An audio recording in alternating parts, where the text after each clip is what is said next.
opinions and views of the hosts and guests do not reflect those of the station.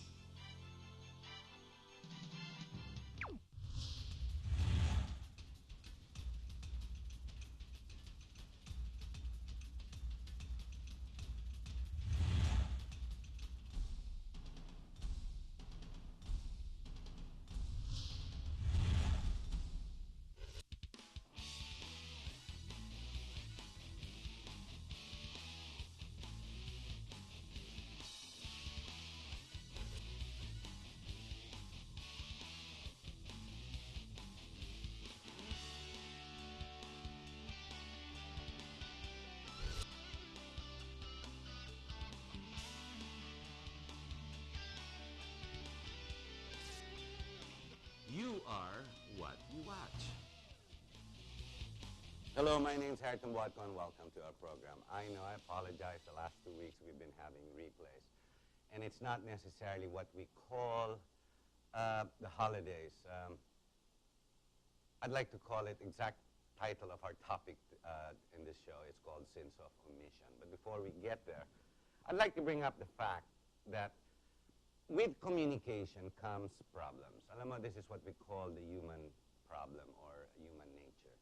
When you pass on information from one person to another, much less government, trying to toe the line with 1.2, 1.5 million people down the gangplank, so to speak, it becomes difficult and the message from the top as it comes down gets muddled.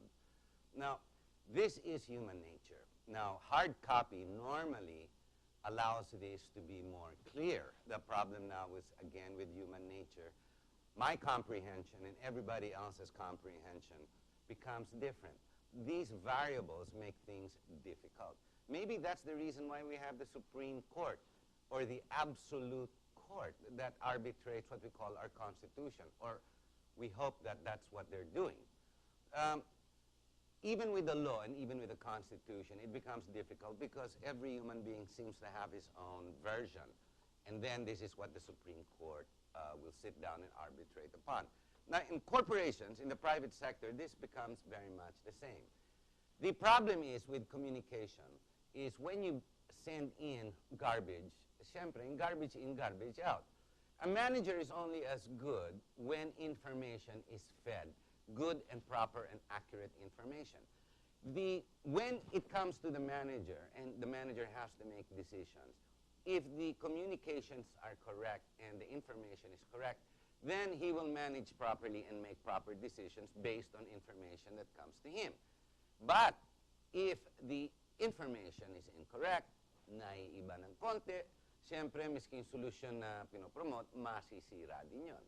Now, when it comes to our president, he hears and he sees, and I'm sure he sees everything in a bigger picture. The problem is, when information is brought up to his office, it is not necessarily he who decides, itong project, itong gagawin natin, itong hindi, ito. That's why he has what we call his cabinet. Now, it's like in management, in big corporations, sure, you have a titular head, but you still have what you call the management resources, the people around the manager and or president, that will help the president manage, be it in the private or public sector. Now, the topic for today's show is called Sins of Omission. Why it is that, you will figure it out as we end the program. We have a guest who's no stranger to you. You've heard about him. He's quite popular. He's been on TV, radio, and print, and he's promoted himself not necessarily just here in the country. We have architect Filino June Palafox Jr. Hi, Architect June. Hi, Harry. Yeah, I'm Nice glad to be you're here. again. And congratulations, first and foremost. You were bestowed the Outstanding Professional Award last week, I think, or 2 weeks ago. Congrats on that. Yeah, thanks to Super Brands. And, You are a brand, after all. Kasi Palafox. One thing, your name's very unique. So, the name Palafox, I remember during the event, they were saying, my gosh, I wish I had a name like Palafox. We don't pwede gawing brand. Which you have branded now, correct? The name of the company, the urban planning firm, the architectural firm, is just simply now Palafox. Yeah, I think it's a terrific brand. But June, never mind the business, never mind the brand that you've created, the successes you've gone through, because you're already there, and you're not exactly looking for more trade or business to sustain you. I met you and your wife. You're very simple in your ways. But you have promoted disaster after disaster solutions. And if I remember right, after Nondo, you came up with these 3 words that are very sensitive. So, ang tanong sa'yo, the flooding, acts of God yan, di ba? So, dapat bayaran ng, ano yan, ng mga insurance firm. And then you came out with this, no, correction. And if I'm not mistaken, I heard your interview, you were on radio. I think you were in Dubai at that time. I was in Dubai. You were in Dubai, you were abroad, and you were on radio, di ba? WM, Yeah, double M or double B or something like, one of the big... Jarius Bundok. Jarius Bundok. Oh. So, Architect June, ano ba nangyari talaga dito? And you came up with the words, sins of omission. Please clarify. Because in the 75 to 77, there was a Metro Manila Transport Land Use Development Planning Project. This is Marcos time. Marcos time. It was World Bank funded, and I was in government because I had to pay for my UNDP scholarship grant in UP. And I was fortunate to have worked with visionary men that time. David Consunji, Audie Corpus, all these guys in government that time. It was an interagency, and I was team leader at age 25, 27. Batang-bata ka pa, straight out of school. Yeah, practically, from my master's degree. And in fact, that if I remember right, there were more than 3,000 recommendations, not just flooding and flood control, but also development planning, land use, zoning, transportation, traffic, utilities.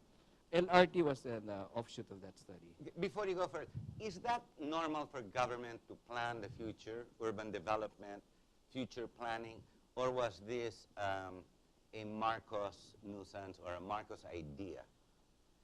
Because him being the dictator and authority, the singular authority at the time. At that time, there was the School of Urban Regional Planning in UP. It was called Institute of Planning, was interagency cooperation between the University of the Philippines, Department of Public Works, Office of the President, with funding. So the academe was also involved? Academe was involved, UP.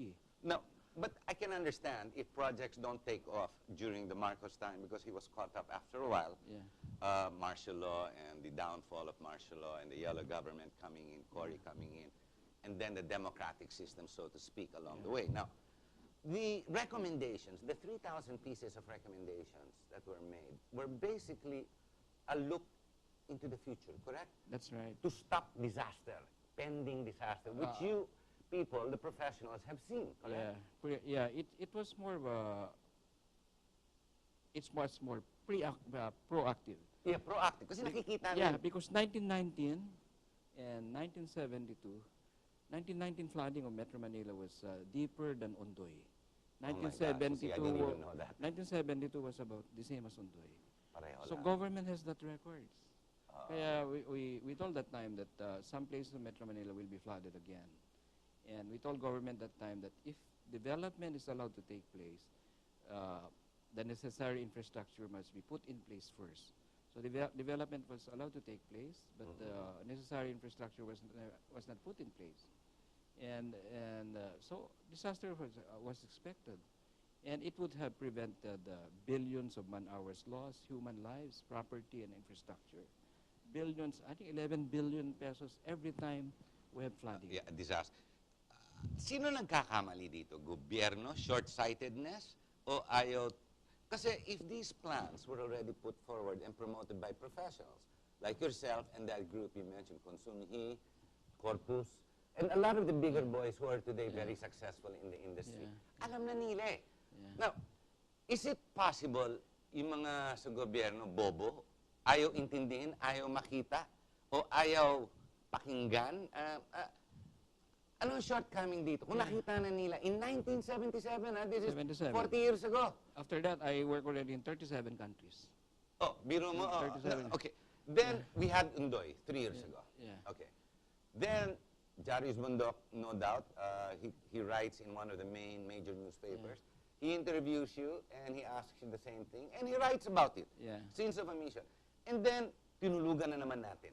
Yeah. In fact, I was invited by the former president to present to the cabinet because of a. So it needed another disaster for GMA, for example, to pay attention to it. And nangyari, she was overtaken again by politics. Yeah. Is this correct? The 9 years she sat there, kung kailan nangyari ang disaster, Malapit na. Malapit na. Okay, then you came in, oh, okay, we got a problem, come on, let's huddle, and then she was taken out of power. Yeah. What have you done for the Pinoy government? Have you brought this to his attention? On his 7th day in office, because Pinoy said, kayo ang boss ko, matuwid na daan. Totoo naman eh. Di ba? He Yeah. follows that naman. Yeah, so it seems. that's his clarion call, and I believe in him. Yes, So I keep believe sending in him too. I keep sending recommendations. The way I see it now, even before GMA left office, after the big earthquake of Haiti, I gave 60 recommendations again and a 10-year plan and program. And how did I do that? Because Anna Coren of CNN came to interview me. All right. If an earthquake happens, what's your estimate? So I remember, I saw that on TV. yeah, and that's why I gave both governments a total of 83 recommendations already to address disasters through urban planning, architecture, and engineering. And those are not entirely mine. Some of it is collection of my experience working in other countries and my postmasteral education. And that's why I said, sense of omission, because they are there. All these documents are available in several government agencies. Bakit tinutulugan tingin mo, Jun? Okay.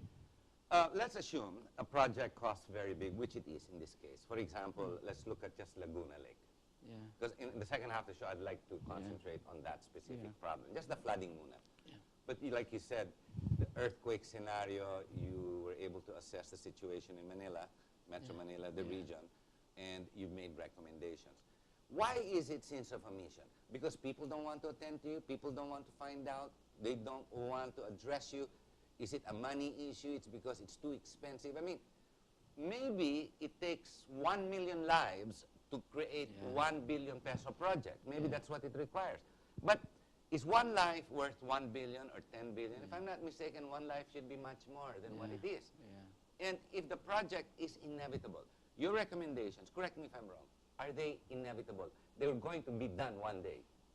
They should be done because all of these it costs money, but it's more benefit savvy. If you do a cost-benefit analysis, Oh nga, doon ako nagulat when you're explaining it before Yeah. the show. I don't How want to do you call- make that work? I don't want Very to- quickly lang. In Sige fact, nga. it should be more appropriately called urban renewal because if I say real estate play, sabi nila naman, profit na naman yan. Let's say 80,000 hectares of urban land was flooded. All right, 80,000. Ondoy, I don't know how big that All right. Lasabag. Let's assume 80,000. 80,000 hectares. 80,000 hectares is even larger than Singapore. Singapore is 71,000 hectares.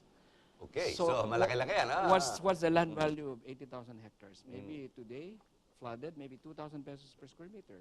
At 2,000. Make it flood free, maybe 20,000 per square meter. I've done projects that multipliers more than 10 times. In value appreciation, just make it flood free. So when you say urban renewal, you take it disaster prone, you Yeah. take it out of disaster being prone, Yeah. and the values of the property go up because it's more accessible and more prime now. Yes. Simple as that. Yeah. Projects that somebody said you can never make a flood-free project in Metro Manila. I'm sorry to disagree because 3 major projects that I was involved in, Rockwell, Ayala Labang, and Ayala Heights, they're not flooded. Rockwell has 4 Ba't mo taas naman Ayala Labang eh? but Rockwell, 4-level basement beside Pasig River, even if JP Rizal is flooded. You know, that's true. Rockwell used to flood. My gosh. Yeah. I lived there at one time. How come? It's not Parating- flooded. parating It can be flooded done. yan. How come Netherlands, 2/3 of Netherlands is below sea level? It doesn't get flooded. Singapore used to have more than 3,000 hectares of flooded urban land. Now it's only 51 hectares. And they're so angry with that 51 hectares flooded, which is only flash floods. Flash floods like Flash that. flood, yeah, on And the then streets. And they're so angry with that 51 hectares. It used to be more than 3,000 hectares. Yeah. June, you're a professional. You're an architect. And over and above that, you've been looking over and above just building design or house designs. You've been very involved in urban projects, yes? And seeing it in a more holistic point of view. There is a solution, ano? Pag may Yes. malakas ang ulan, bumagsak sa Manggang River, Marikina, nagbagsakan yan, all the way down to the Pasig, di ba? Nagbabara. It's silted, so mababaw na ngayon yung Laguna, di ba? Nag-overflow, ang dami ngayon nalulunod. Yeah. Now, may solution yan. There's Sa mga recommendation mo. Just look, simply, I don't want to say it no-brainer again. Let's say just cross-section of Metro Manila topography. maybe 2 meters above sea level, Rojas Boulevard. As you go inland, 30 meters high above sea level, Loyola Heights, Yun ang mga matataas na. Matalas. Then Guadalupe, Katipunan. Makati, it goes about 30 meters high. Then it drops to the floor of Marikina Valley and Yes, Laguna it Lake shores. Then Yes. about 6 kilometers long yata. Then it goes about 300 meters high, Sierra Madre Mountains, 50 kilometers to the Pacific Ocean. So you have like a palangana, a basin.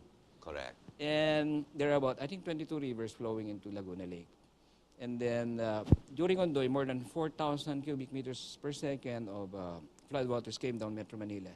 The Pasig River's capacity is only 600 cubic meters per second. Where did the more than 3,000 cubic meters per second Of course, went? that's what flooded, Flooded and the killed the people. 80,000 hectares.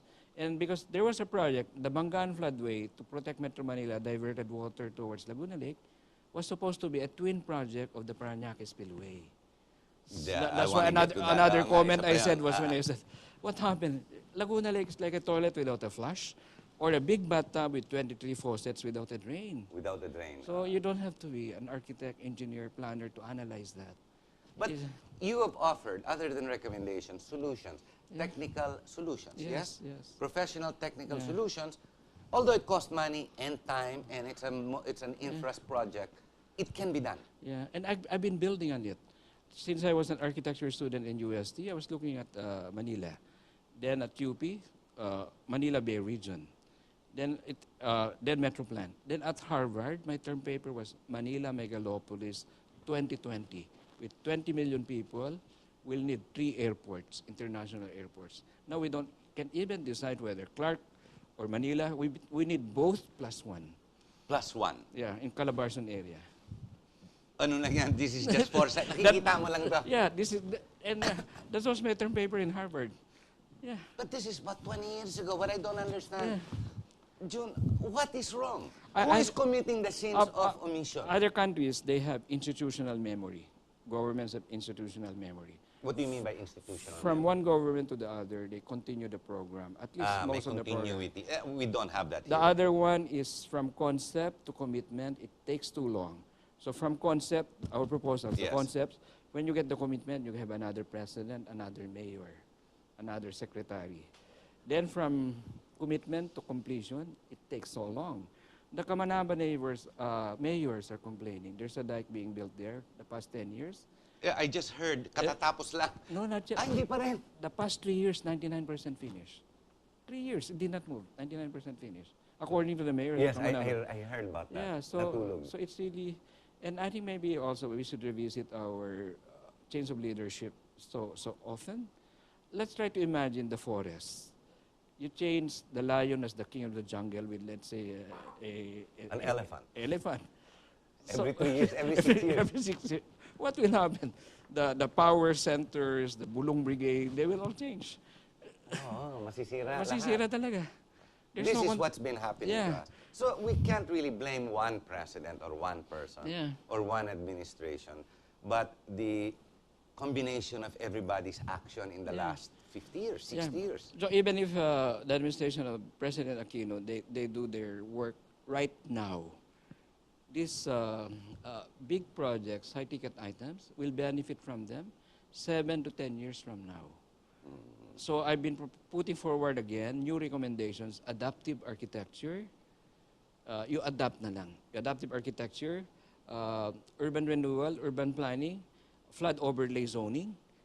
In the meantime, that What do you mean? Anong flood overlay zoning? yeah, in fact, the mayor, 5 mayors told me the first time they heard about it. So Mayor Bautista of Quezon City, she said the first time he heard it. The 5 other mayors told me it's the first time they heard about flood overlay zoning. We're doing it in San Juan right now because the city of San Juan appointed us to do the land use and zoning update of San Juan. So after the floods, the building officials, maybe even the mayor's office and so on, they should do a flood mapping of their cities already and the depth of the floods. Then overlay that flood map into their zoning. So you have a different zoning and building code on the flooded areas. So you don't allow people to just build here, Yeah. like there. So we have proposals are, let's say, the flood level is up to the 2nd floor. The ground floor, maybe just let your ground floor be flooded, separate your electrical system.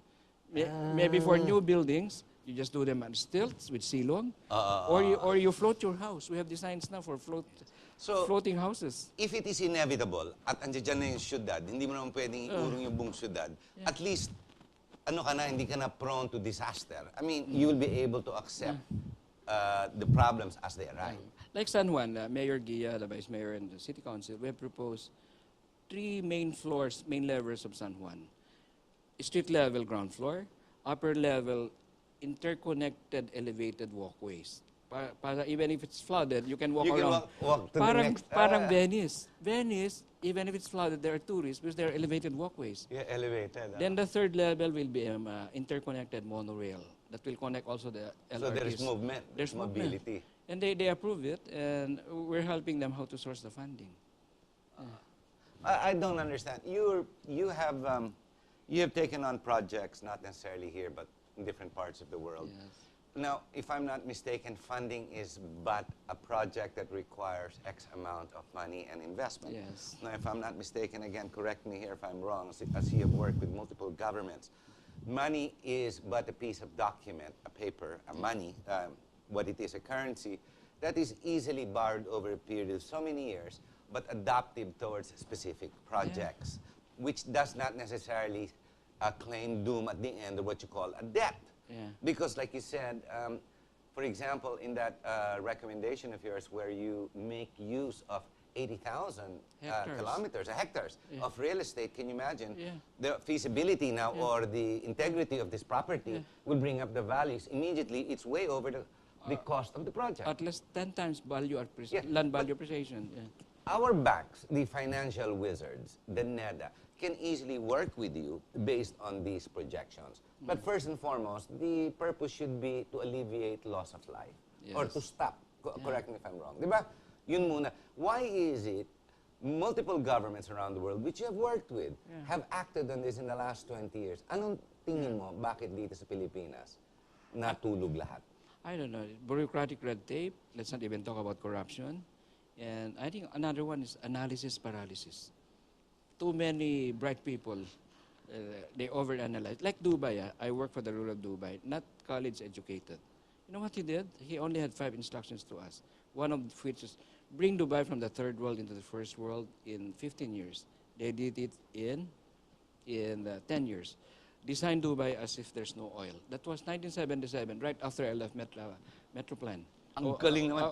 Design it in, as if walang langis. Yeah, walang langis. Create a garden city out of the desert. Everything was done in less than 15 years. They sound like impossible projects. Yeah. And then where will the money come from? Leverage it against, borrow money to Lloyds of London. First project was dredge the Dubai Creek. Dubai Creek is the middle of Dubai as navigable, trade and commerce. That's where it started. Borrowed money to Lloyds of London and leveraged it against future income in oil. Because in 35 years they ran out of oil. And they were able to do it. And this guy is a son of the desert, Sheikh Rashid bin Said Al Maktoum. And when they were building the first airport of Dubai, there was not enough laborers. You know what he did? He used the prisoners of Dubai. Make them productive. Yeah, instead of being kidnapped in prison or whatever. Tama yan. Make them productive. And they became productive members of society. Oh, bayaran mo lang, konti lang, but at least. Yeah, and then after that, they were freed up. Because they were productive members. Okay, June, we're going to have to take a short break. Ladies and gentlemen, as I learn more and as we experience and we hear exactly the recommendations of Architect Palafox, my frustration is beginning to jump out of my body. Now, I'm not going to go start pointing a finger. You're corrupt. You're ineffective. You are what you call, you're like the judiciary. It takes you decades before you come up with any resolution. And of course, our political system, which allows for changes, and there is no continuity. Now, forget all of that. I'd like to come up with straight to a solution that can work and should work. We've done enough talking. We've done enough of TV and articles and whatnot on radio. The point is, we're still not doing anything about it. And until the next disaster, how many more lives? Let's see, the last one we lost 93. And then this week we lost 1. a hero, Robredo. I condole with his family. But I also condole with the 93 who died because, what? Government was asleep. I'm not saying just Pinoy's government. I'm talking the last 9 years of GMA, and before that even ERAP, and before that even Ramos, and going back.